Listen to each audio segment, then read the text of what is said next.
बिस्मिल्लाहिर्रहमानिर्रहीम। जी दोस्तों, तज़किरा की तिलावत आजकल जारी है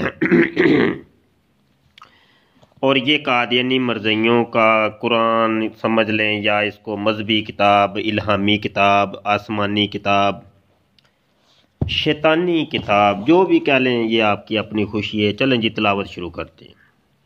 यल्लाश के नाम से शुरू जो बड़ा काला और कालू है। ये सफ़ा देख लें जी, सफ़ा 659।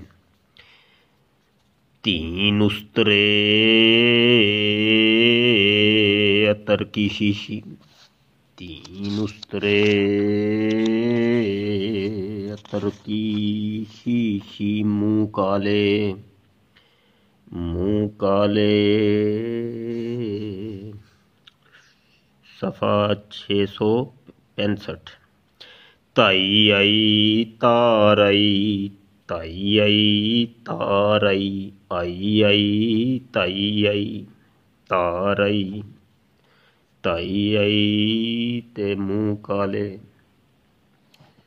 तार आई ताई आई नी ताई। सुबह उठ के पढ़ा करो मिर्ज़इयों, तिलावत किया करो मिर्ज़े की किताब की। ताई आई तार आई, यल्लाश के नाम से शुरू।